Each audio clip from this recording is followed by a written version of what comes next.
Welcome, everyone. Friday afternoon here. If you aren't joining us live, you're watching this later, come join us on a Friday afternoon. You'll see the schedule on the seekingintegrity.com website. We'd love to have you.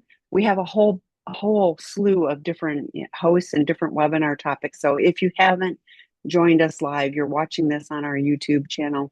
We're glad you're finding it, but gosh, come join, come ask your questions, of the various guests. And today's guest is Debbie McRae. She is here as a regular contributor.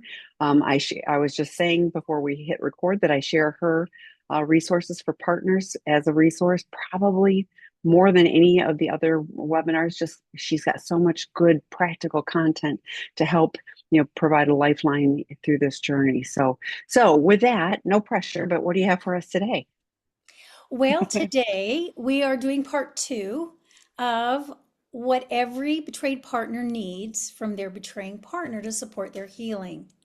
So, in part one, we talked about the early days of betrayal and how the betraying partner can support the betrayed partner who, during those early days, is experiencing the shock, the confusion. They might be experiencing a lot of triggers around different things in regards to their partners acting out. They might be moving into safety seeking, and they might do that prior to that discovery and disclosure, but before they've had like a formal therapeutic disclosure.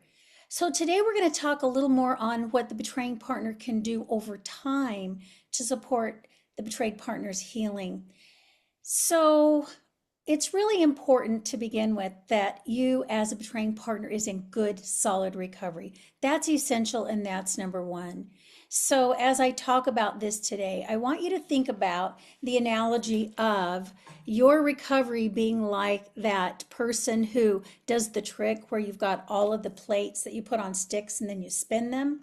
I know that at times it feels like when you're in recovery, you have all sorts of plates on those sticks that you are spinning. And today I'm going to ask you to add another plate that you're going to feel like you're just trying to manage so many different things. And it's true, that is part of your recovery work. Today we're going to talk about some things that you can do with intention to help repair the injury, that attachment injury that's taken place with your betrayed partner. You're going to hear some words like accountability today and empathy, being honest, having patience. But what a betrayed partner needs to see is consistent behavioral changes. And those changes need to support the rebuilding of trust. So that means you, as a betraying partner, has got to be open, honest, and transparent on a consistent basis at all times. And today I'm going to give you some specific ways to do that. So I'm going to share with you a couple of just general examples that show up in my office. I might have a betrayed partner come in and report to me something along the lines of, I feel like I'm doing more recovery work than he is. He's telling me that he wants to save our marriage. He wants to get better. He wants to be in recovery. But every time I ask him about therapy, every time I ask him to share his recovery plan, or I tell him that I need him to help me feel safe, he gets angry. So that's one example. Another example is the betrayed partner coming in and sharing, whenever I try to tell my betraying partner how much I'm hurting, I see him get overwhelmed. I see his shame kick in. And then all of a sudden he turns it on himself and he starts saying, I'm such a terrible person. I can't do anything right.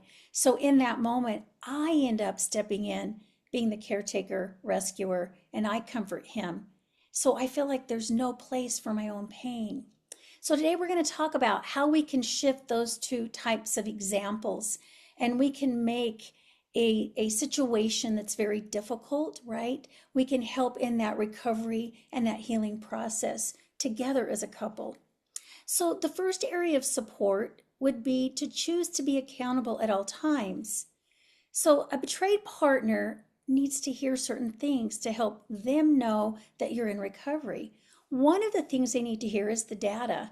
In a moment, we'll talk about formal therapeutic disclosure, but anytime they need information, think about it as they're wanting data. Deception has affected them because their reality has been shattered. They're not sure what was true and what was not true. And so when things come up and they have questions, they need information. Just be forthcoming in the information that you give them. They want to see you be accountable in that way. They also want to see you be accountable by sharing your recovery plan, by being open with what you were doing. And they want to see you be accountable to that recovery plan by seeing that consistent observation of you doing the work that it takes as you're working on your recovery. Recovery is more than promises. It means that there has to be consistent action. So, what you say you're going to do and what you do has got to be in alignment. You've got to always remember that your betrayed partner did not cause or contribute to your acting out behaviors. They are not causing or contributing to your inability to be irregulated.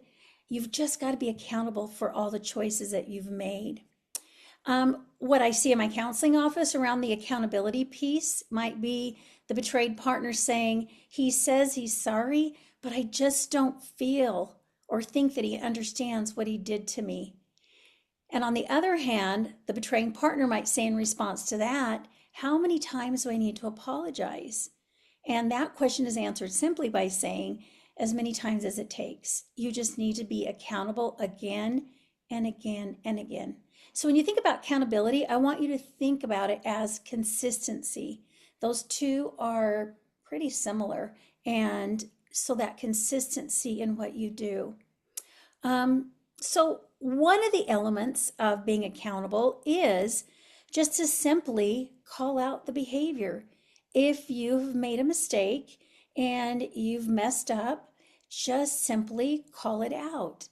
Acknowledge the impact of your behavior on the betrayed partner. So that's where I love the AVR formula, the empathy formula, where you acknowledge your behaviors and the impact it's had on the betrayed partner. You validate their feelings and emotions, and then you reassure them you're going to work on consistently getting back into doing whatever behavior they need you to do, or whatever behavior you know you need to do as part of your recovery work. Accept responsibility. Yes, I did that. Yeah, I made a mistake. Don't make excuses. Don't minimize. Don't say, well, I'm much better this week than I was last week. Just simply just say, yes, I messed up. I'm going to work on correcting it.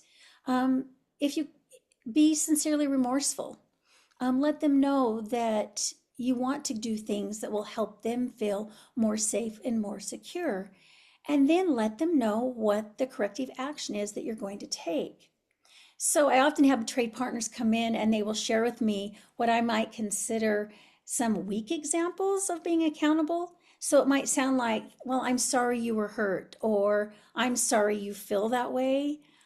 It might even include, well, I've already apologized. Why do I need to keep apologizing again about the same thing?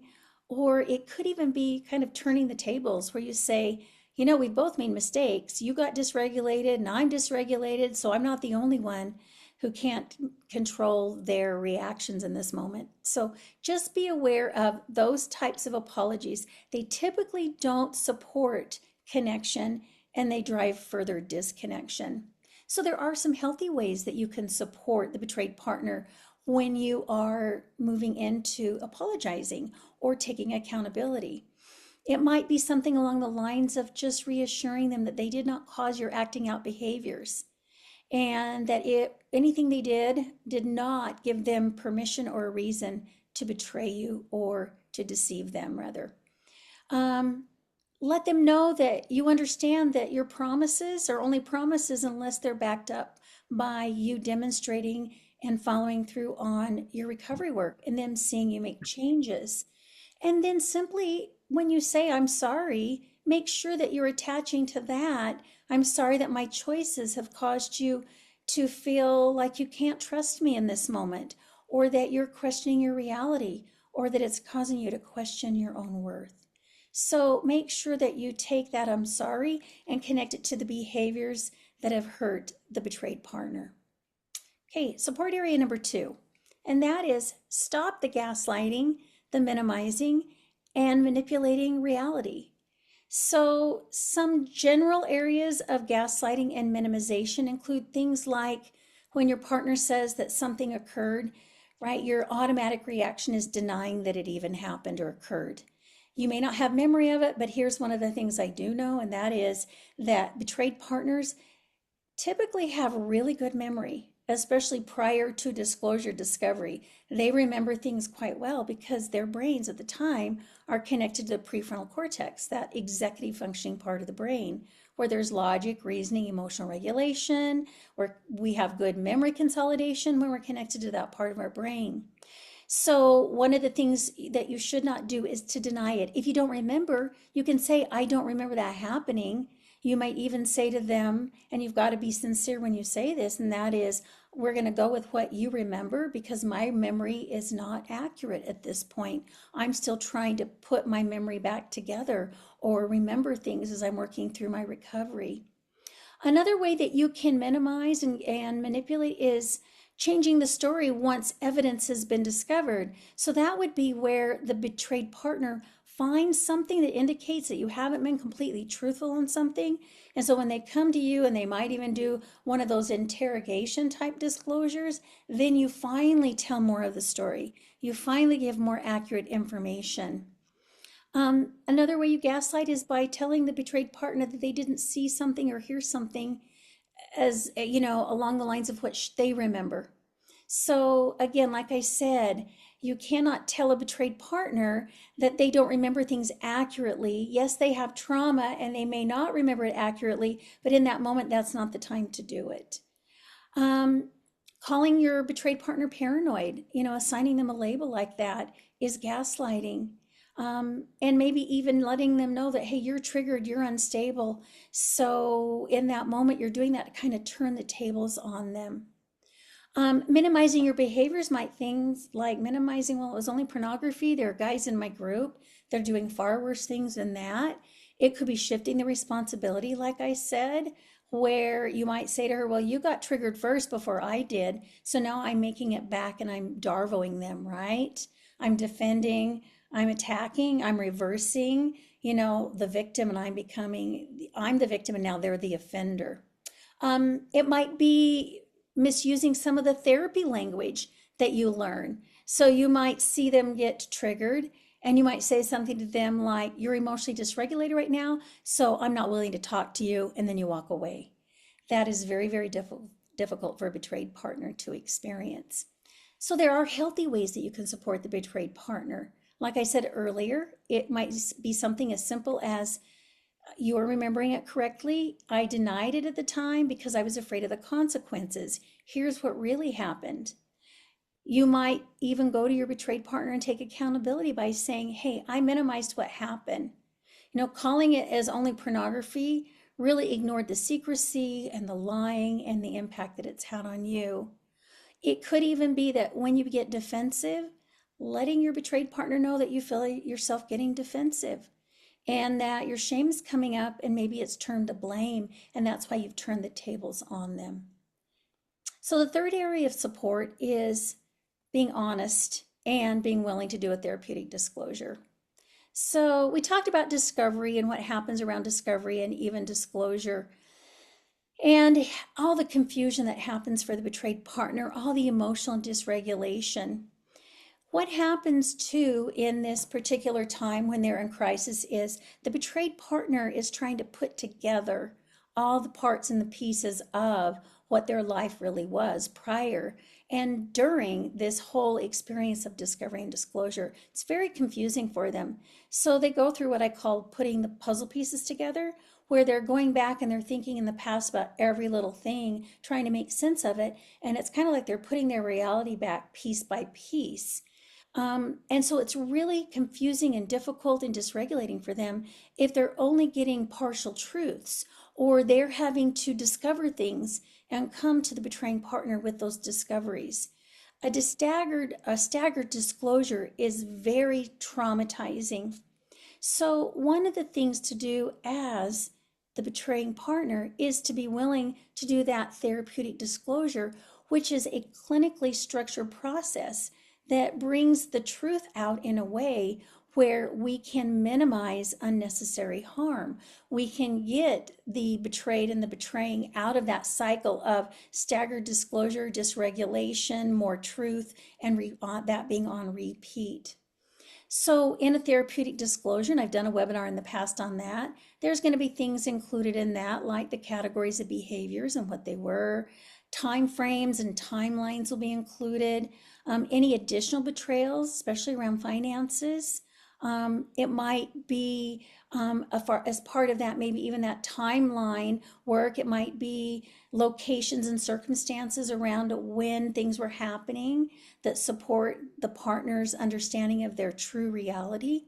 And of course, it's going to include any questions that the betrayed partner puts together that are vetted by their therapist. There is some information that shouldn't be delayed prior to formal therapeutic disclosure, and it would be things like if there's any current risk to the betrayed partner's health. Are there any STIs? It could be if you're in serious financial danger. That needs to be discussed about. If there is any illegal behavior.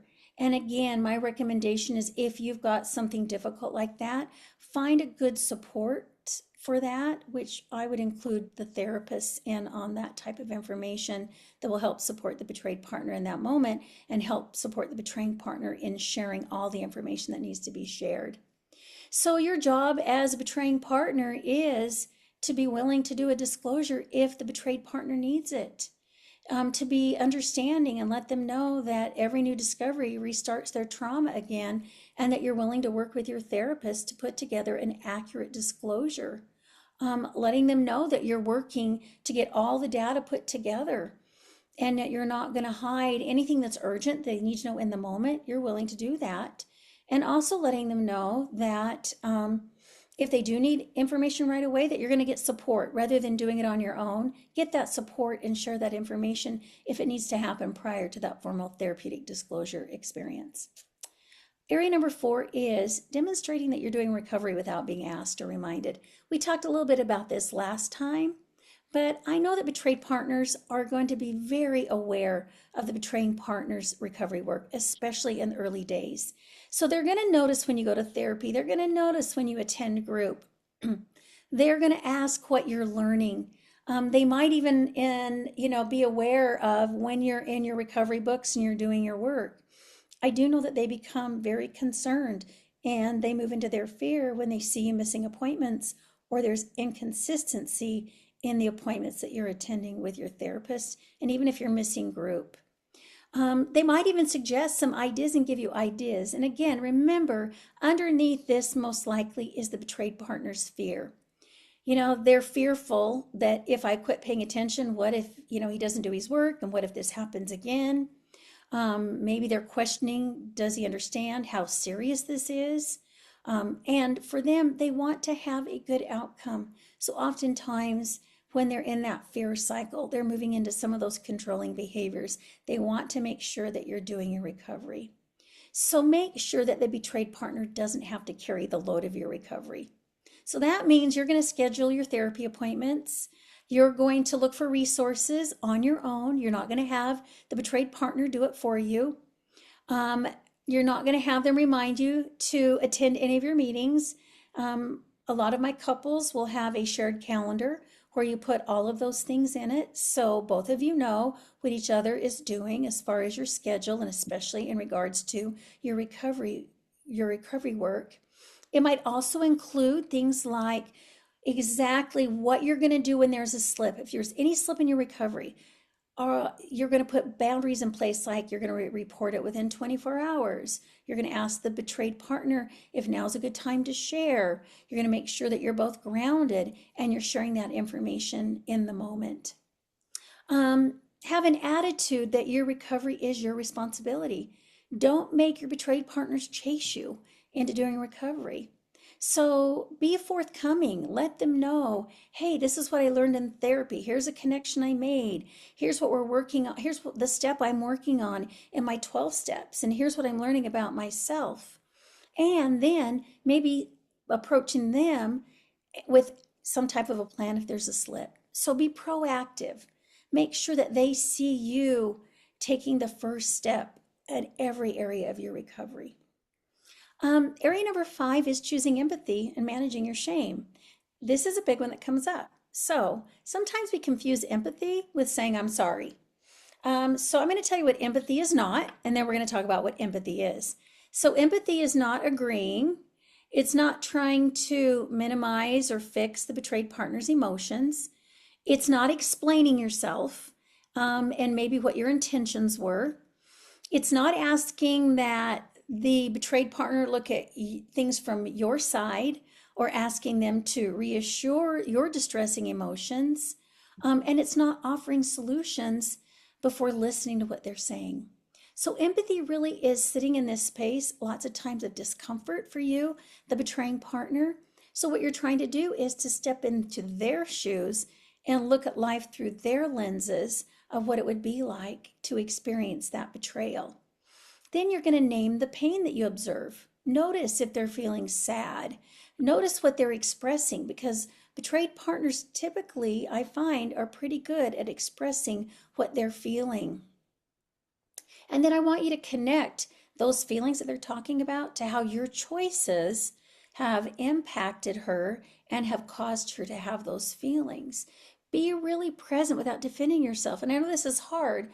I tell betraying partners, put on your shame shield, put on your Teflon suit, and let those words bounce off. Just observe rather than taking it in and absorbing it. Ask the betrayed partner what support they need in that moment, and then use the AVR formula I mentioned earlier. Acknowledge the pain and the impact that your specific actions have had on them. Identify and validate the feelings that they have in that moment, and then reassure them what you're going to do in your own recovery to help support them in their healing. Um, Oftentimes, when we have shame, we oftentimes go into what I call the logic first response. So it might be, there's a situation where your betrayed partner is very dysregulated because you've come home 5 minutes late. And you, rather than acknowledging it, your shame might come up and you might go into minimizing and say something like, well, I was only 5 minutes late. You could have checked the traffic on my way home to see that it was bad, or it was only traffic. I wasn't doing anything wrong. So be sure that you stay out of that logic first and instead maybe acknowledge, I can see that me being late reminded you of times in the past when I used delays and excuses to hide what I was actually doing. Maybe even recognize that they're in their fear. And then just let them know that moving forward, I'm going to make sure that I text or I call you if I'm going to be more than, 1 minute late. And I would even do that to let them know if you're even going to be, anytime past 6 o'clock, if that's the experience that you're having. So when shame comes up, lots of times there's defensiveness. So be aware that your shame will come up. It can also come up of you shutting down. You might want to move away from your partner, avoid eye contact, minimize the behavior. So the work that you get to do is to work with your therapist and in your groups to identify how your shame shows up so you can recognize when it is showing up so you can call it out in the moment. If you need to take a break, you can call that time out, that pause boundary. You can go and regulate and then come back and continue the conversation. So I know that betrayed partners, they would appreciate it if you recognize when your shame's coming up and that you're calling it out in the moment. So you might say to the betrayed partner, gosh, I feel my shame coming up right now. I don't want it to get in the way of what we're talking about. So I'm going to ask to take a break for about 20 minutes and go do some self-care, and let's come back and finish this discussion. You might even let them know that I notice my shame keeps coming up and I'm going to take it to my therapist and I'm going to work on understanding it more so that I can support you better without my shame coming up. And then the last area we're going to talk about is that there's consistency and there is trust and there's relational choice. So we're going to talk about the fact that you've got consistently work on rebuilding that trust. So it's really built in just ordinary, simple moments. So as the betrayed partner sees you attending your therapy without reminders, maybe you scheduling out a month in advance. Maybe it's you coming home when you've promised and you come home right on time or even a little early. It might be you just communicating any changes in your plans so they don't have to stay at home or wherever they're at in fear, wondering where you're at or what's going on. It would be following any agreements that you've made, especially if there's technology involved. Especially if it's maybe going out to places where you know the betrayed partner might be triggered, that you're just forthcoming with that information. It would be having really good boundaries and maintaining those boundaries. So, verbalizing those boundaries to the betrayed partner and letting them know what your boundaries are, and maybe even asking for their input on what kinds of boundaries they would like you to put into place so that they are safe. You are safe rather for them and they feel safe with you. It would be responding to anytime they're triggered very respectfully. It would be acknowledging that they're triggered. It would be working with them on some type of a trigger plan so that you're there to support them and you're not there to minimize maybe your actions or to even become critical about how they're reacting to the situation. It would be even supporting your betrayed partner in their healing without pressuring them to either forgive you or to acknowledge that they're willing to reconcile and that they will stay in the relationship when they're unsure. So be aware, right, that you need to support the betrayed partner in their own healing. So there might be times where you ask them, and you might let them know, hey, I'm willing and I want to repair a relationship. I need to do it in a way that is going to feel like it supports you and your healing. So what would that look like? So ask them things like that. It might even be reassuring them that I understand you can't trust me now, that you're rebuilding trust, and that I'm hoping that as my patterns of behavior are consistent over time, that trust will begin to rebuild little by little, rather than criticizing them for not getting to that place of trust as quickly as you would like them to. So, in summary, healing from intimate betrayal is not accomplished by asking the betrayed partner to stop feeling and stop questioning and stop worrying and stop their fear. It begins with you being there to support them in some of the different ways we talked about over the last two webinars. So I encourage you to go back and listen to both webinars and just discover or decide or identify if there's any areas that you could start, one or two areas that you could work on. I recognize that you've got lots of plates spinning on those sticks, but this is another one that's really, really important.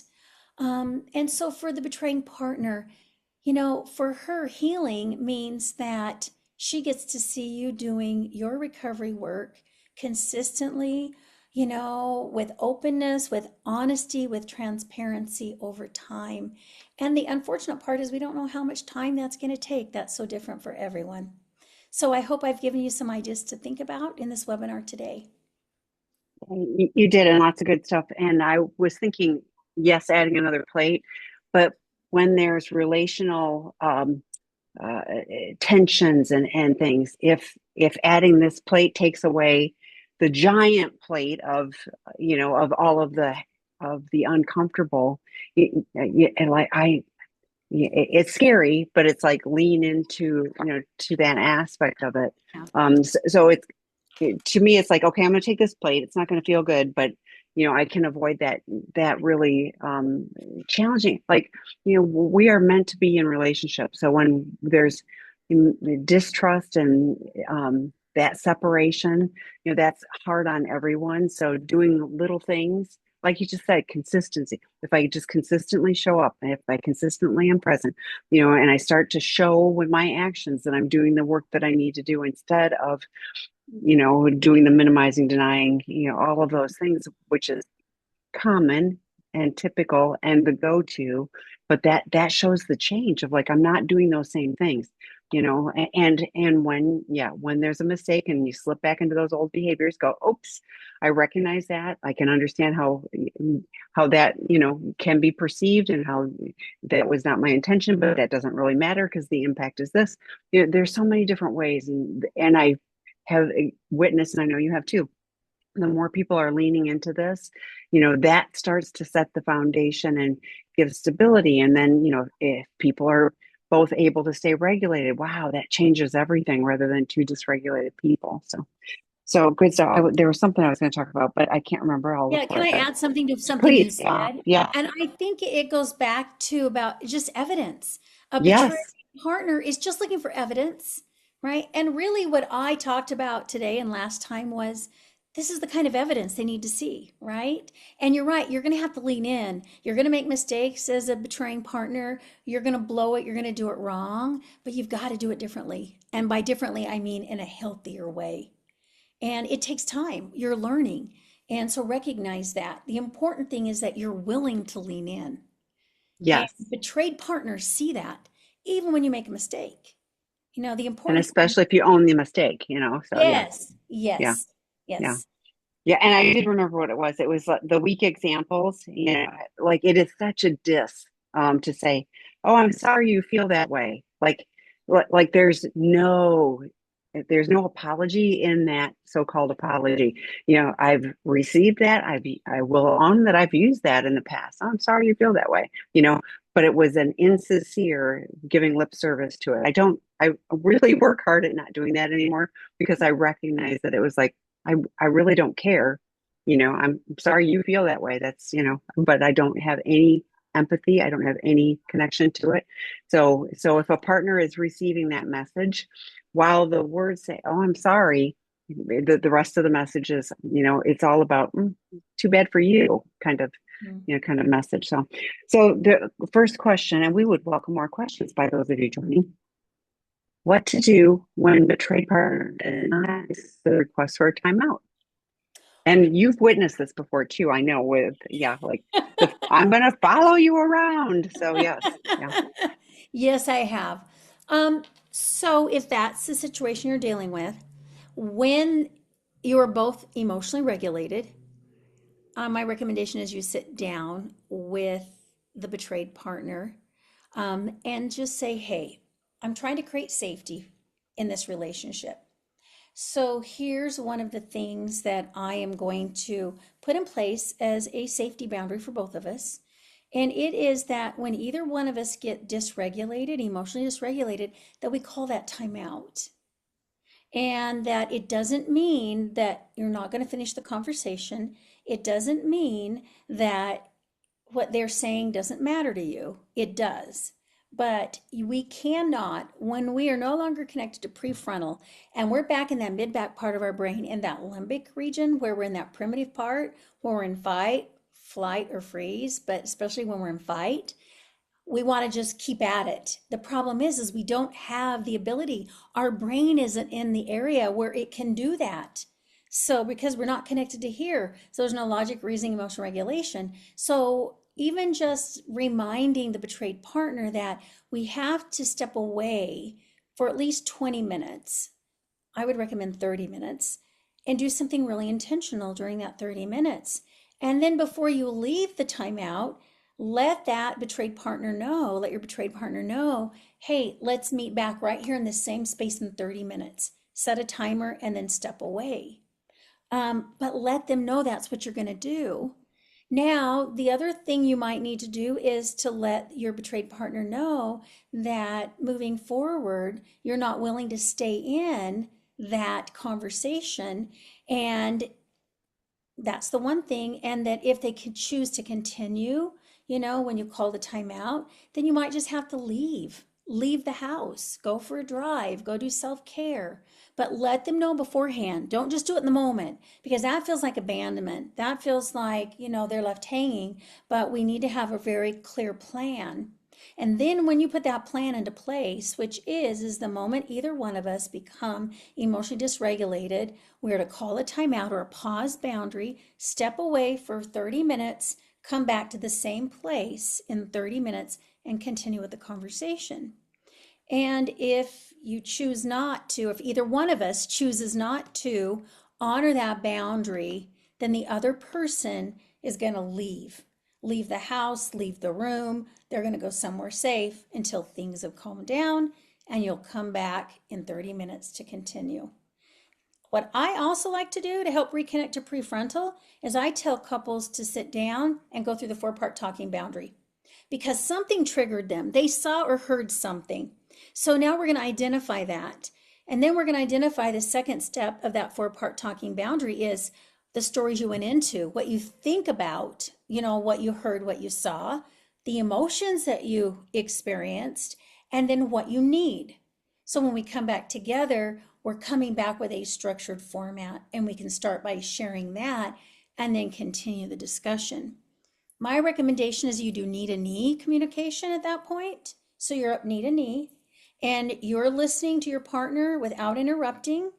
And then you're reflecting back what you heard them say. And you're checking in to make sure you got it right. If there's a check in and see if there's anything more. And you each take turns so we're on the same page. That's going to slow things down. That's going to help you stay connected to there.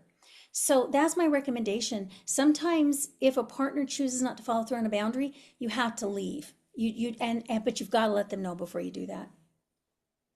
Well, and they added timeout refusal happened after the calm discussion multiple times. So any I love to talk about having a plan, and I think it's really important.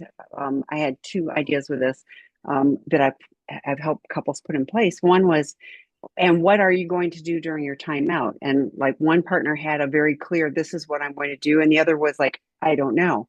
And so we talked through what do you need to do, and what are you going to do if a timeout is called, that you're going to go do this particular thing to help regulate and things like that. But they had to talk about what exactly it was. Even the language of when they call a timeout, that I'm not abandoning you, I love you, and I'm going to come back. There was language, and I'm wondering if asking your partner, when we call the timeout and you're not accepting this, what would be helpful, or what? Let's make it Mhm. positive. What would be helpful in that moment that you would be able to accept? Because we're looking to, we can keep doing this thing. I call it the negative two step. You do this, I do this, you do this, I do this, and nothing happens. Everybody gets dysregulated. It just causes more problems. Creates a bigger gap. So if we're looking to mend the gap, move towards each other, what can we do that would be positive? And so, like I'm with Debbie. I'm sure something is, tripping a major trigger, and that I need to follow you. I need to refuse to do that because you need to hear me. You need to understand whatever's, going on, but it doesn't help. So, but I was thinking like being really clear what each of us are going to do, where we're going to go. Like even like I'm going to go to this room, and I'm going to go to this room. This is what I'm going to do to regulate myself. Everybody having the plan. So and I said, practice it. Like when you're not dysregulated, like practice that, because everything goes out the window when you're dysregulated. So let's pretend that one of us is called a timeout. This is what we're going to do. Do it a couple times so that you get a little muscle memory for that, and go, okay, that made sense, and now we can come back. Okay, it's really challenging, and this is really difficult work, and so keep trying things. I'm so glad you're here and asking questions, but yep, keep like, this isn't quite working. What do we need to do? We're two smart people. What would be helpful for each of us so that we can have a positive outcome for the next time? And sometimes you just have to leave the Yes, I agree. location. You just have, and it's really hard. So if you're going to say you're going to do it, you better do it. And Yes. I guarantee you, you do that a few times, and it might assist in keeping things calmer. And so when a timeout is called or a pause is called, then it's honored. Yeah, yeah.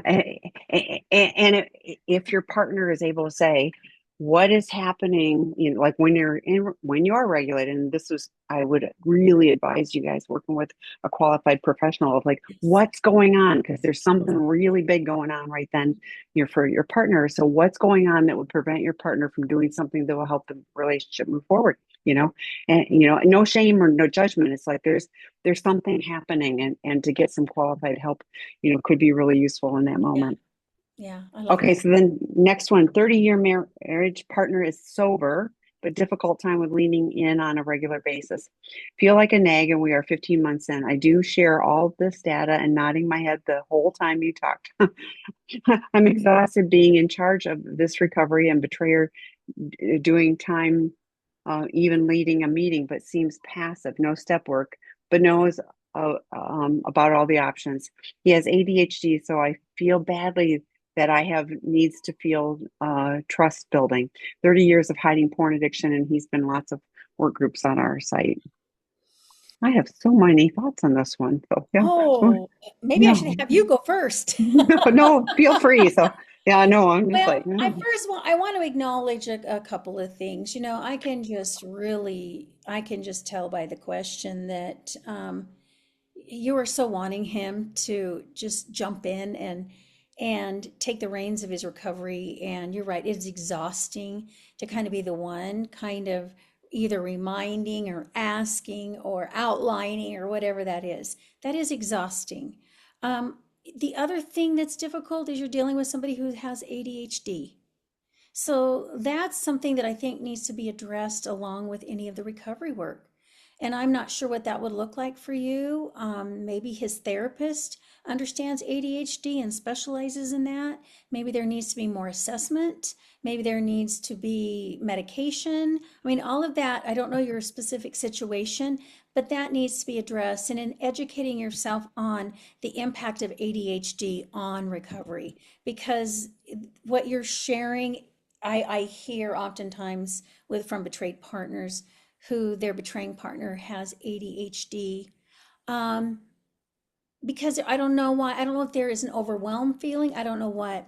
I think in your case, it would be good to get into couples counseling if you're not, so that this can be worked out in couples therapy and couples counseling, because then we can go through and we can address some of these things and figure out what that would look like and that we're on the same page. Then there's accountability when you go back in to see the couples therapist so that you aren't, and it will also help you feel like you can step out of being in charge.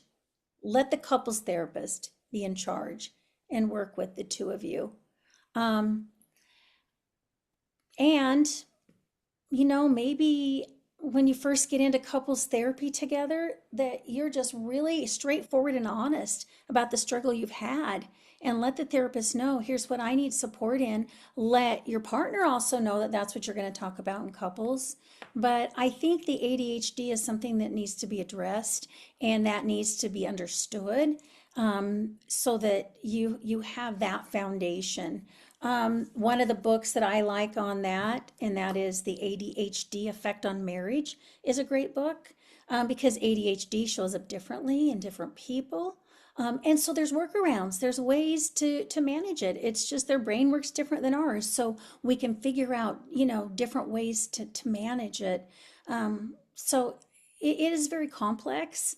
I do want to recognize that too. And so those are some of my thoughts. Tammy, what do you have? so, so ADHD is pretty prevalent in addiction, and I don't know how many studies there are, but like it is not uncommon, and there's lots of people who are in recovery.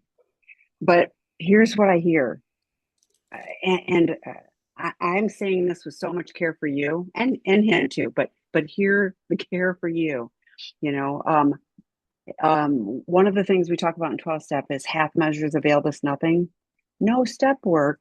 15 months in, I'm not seeing any changes. We talk about talking the talk and walking the walk. I hear somebody who's talking the talk, doing a little service here, doing a little bit of there, checking off some boxes. The change in recovery is when we do the work. It isn't just warming a seat. I say this all the time. Warming a seat in meetings, sure, I'm good for that hour that I'm there, but it doesn't change anything. It's about doing the work. I shared it in I shared with somebody the other day, the elevator to recovery is broken. Please use the steps. It was a phrase I was told when I was very early in recovery. Steps 4 through 9. I say this all the time, but steps 4 through 9 are the house cleaning steps. Those are the ones that help us get rid of the toxic shame and start to be able to move forward. And this is going to be really hard for you. What happens if you let go? What happens if you let go? I know you're afraid he's going to fall on his face. Maybe he needs to. He doesn't have to internalize this. He doesn't have to do the work because you're there taking care of him, you know? And no addict, and I, again, saying this with as much care as I can, no addict has to, we don't do it until we have to, until the pain of change is less than the pain of staying the same. Right now, he's checking the boxes. He can even go like, yeah, I'm leading a meeting. I'm doing yeah, all good and important things, but there's no authenticity. Like he's not doing the work. So I love our work groups. Don't get me wrong, but again, that's not enough. I've had partners who have said, well, he did your work group and he is. They're never enough. That's once a week for 6 weeks or 8 weeks or 12 weeks, depending on the group. But that's not enough. This is a 24/7 thing. You've been married for well 30 years of hiding porn, 30 years of hiding porn, and he's doing half measures. So half measures availed us nothing. We stood at the turning point. We make a decision. We're either, you say he's sober, I'm going to give him abstinent. I wouldn't go as, I'm not as going to be as gracious as you. He may not be acting out, but you're saying he's not leaning into, you're not seeing anything, and you're exhausted. You are exhausted. Therapists get caught in this trap too. Like Dr. Rob does a peer case consultation group, and every now and then, when somebody brings a case, it's professionals that are doing this work. Every now and then, the group will ask about, are you working harder than the client is? And you will see the therapist going, ooh, I might have to look at that. I love that they're vulnerable and coming there. But if the client is not internalizing and doing the work, you know, you as a partner and or the therapist, nobody can carry someone else. We have to choose to do the work. ADHD, like I said, lots of people have that. You figure out what you need to do. There's all different levels from minor. I have minor. Well, lots of people have really major. We had a guy, this was years ago, and he was in our residential treatment program, and I was talking to him and he was like, well, I have ADHD, and it was an off hook for him being able to be successful. And I was like, well, then you're just gonna have to figure out what you need to do so that you are successful. You have to figure out the tricks and steps that you need to do in order that you can do this successfully. Whether we have technology, calendar reminders, like, oh Mhm. yeah, my meeting, and I'll get the Zoom link all in it, and like all of those things. So this is the hardest thing I'm going to ask you. What would it be like if you went, you know what? It's your recovery program. I'm going to be watching your actions and see what you do. I'm hoping that you pick up the reins and that you are willing. The promises come true for those of us that do the work. There's a whole bunch of promises, but it says you will be amazed before you are halfway through. There's 12 steps. You can do the math. It's, by the time you've done steps 4 and 5, they're searching and fearless moral inventory. People get scared of it. So freeing, so freeing, you know. Uh, uh, If he leaned in and did the work, you would see with your eyes the beginnings of the transformation. So I would invite you, don't give him, gold stars for doing the little bits of things that he's doing, like that's his journey.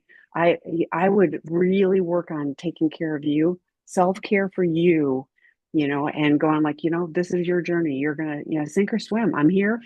I've given you all kinds of resources, but this is his. No addict that doesn't take ownership of their program, it ends up being resentments and half measures. So this is his opportunity to go, yep, I want this for me, and I want it for our relationship, but I need to take ownership of it for me. So that was a Yeah, lot. yeah, that was great. That was great because you shared some of the things I thought about and then left my head. But a couple of things, that you made me think of, and that is that ADHD should not be an excuse for the inability Yes, it's to do not. consistent recovery work. Like Tammy said, there's always workarounds. The other thought I had is, as a betrayed partner, as you let go, it's very scary. It's very fearful because there's a chance the relationship won't work. And as I worked with betrayed partners, my hope is that as they're doing their work, they're going to get to a place where they know they will be okay, regardless of whether or not the relationship works or doesn't work. And so there's some freedom in that as well. So, like Tammy said, that might be some of the work for you to do right now, along with your self care. And that is just letting go and observing and being that compassionate observer and then determining whether or not, you have the ability to stay in the relationship. Along the way, you can set boundaries, you can do couples work, you can do all of that, but continually observe because you deserve, as a betrayed partner, to be seeing the betrayer do the recovery work they need to be doing. So your point, Melissa from Wetonglin, if you aren't on that group, she has an organization of betrayed partners, females only. But she came on and did a webinar and she talked about how important community was for partners. And somebody asked a question, I think it was, towards the end of the webinar, but talked about like, what happens if your husband relapses? She was like, he's in good recovery now, and he is, but she said if he didn't stay on that path, I know I have good boundaries. I would take care of myself. I'm stronger than I was, and it wouldn't be good, but it's not going to pull the rug out from underneath her. She is not focused on what he's doing and not doing. She knows, I mean, they communicate, and she knows what his plan is, and she knows his actions in recovery are, and how that's different than what he was doing before. And so it shifted everything for her, and she is not exhausted and all worn out from running around trying to get him to do the work that he needs to do. So I know every partner is like, but and you can see it.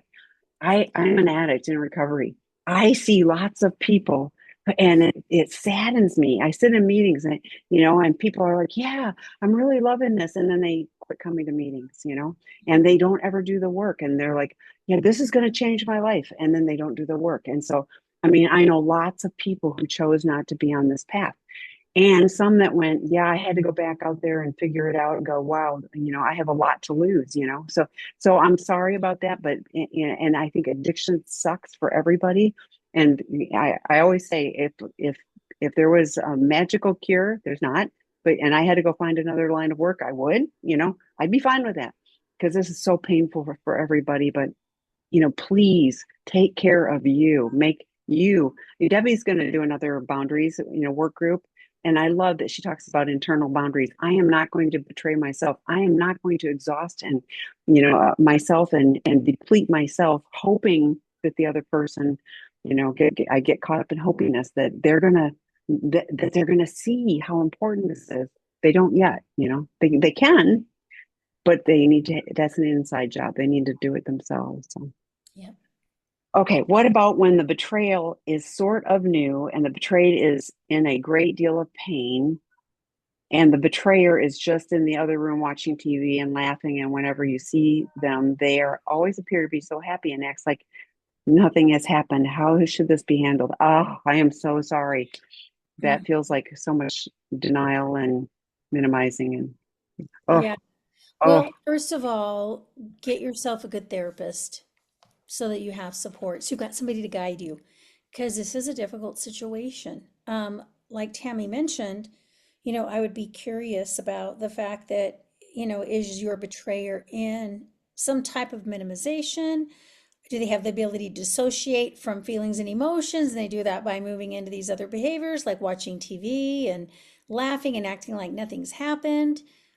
Maybe these are behaviors you've seen in them in the past, and now it's showing up in this area.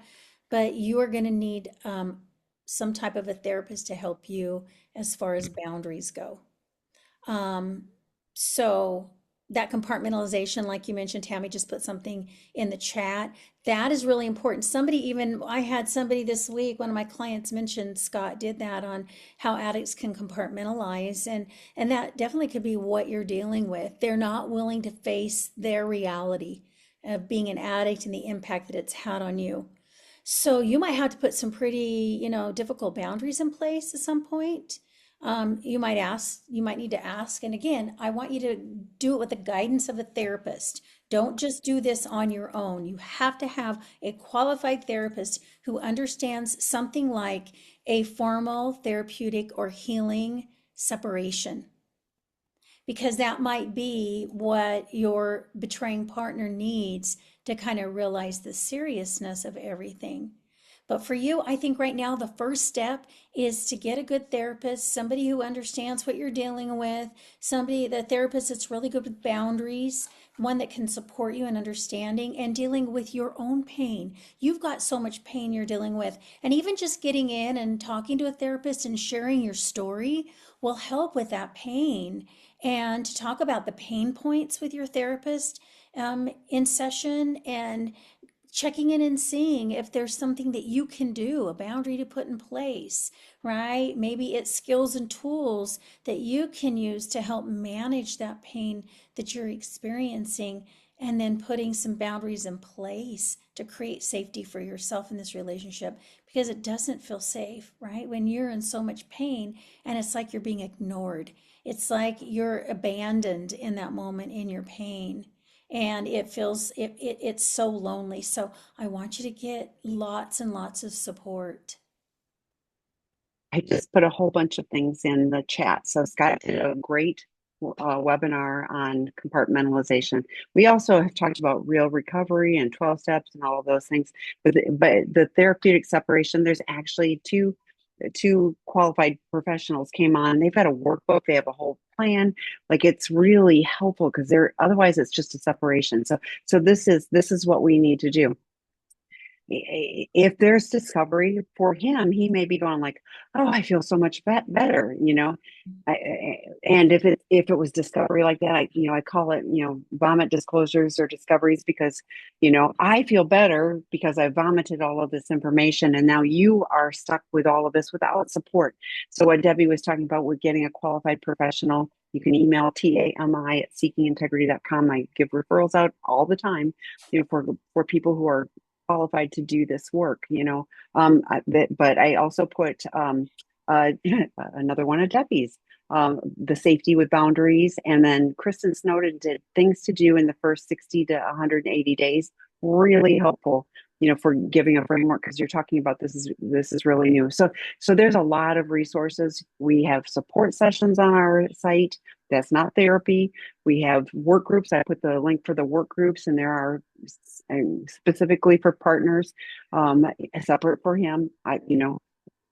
But if you are not seeing him do any work and he's just sitting in the other room, then yes, I would highly encourage you to set boundaries of this is what I'm looking for. Because I just shared no addict changes until the pain of change is less than the pain is staying the same. If he can go like, oh yeah, I'm all good, massive red flag for partners, like he won't change. So you taking care of you, and leaning in. I shared Melissa from We Tonglen. Check that out. Free resource. Check out everything. There's another drop-in group. I put the link for those. There's a Sunday night drop-in group. Angela Spearman hosts that one for partners. Lots of resources to take care of you. And like Debbie talked about earlier, what are his actions showing you? And it's just watching TV in the other room and laughing. And I get that's another form of escape and dissociation. So he's using the TV just like he used other things, but to escape painful memory or painful feelings and uncomfortable situations. But it leaves you sitting there holding the bag with all of the pain. So I'm so sorry. I'm so glad you found us. Please lean in. So many resources, for you to lean into. So okay, so this will be posted on the Seeking Integrity site, and should be posted probably Monday. So check this out, and part one if you missed that one. Lots of resources on there. We will not be here the Friday before Labor Day, but we'll be back again, in September after that. So thank you, everyone. Thanks, Debbie. Another fantastic share. Bye-bye. Bye.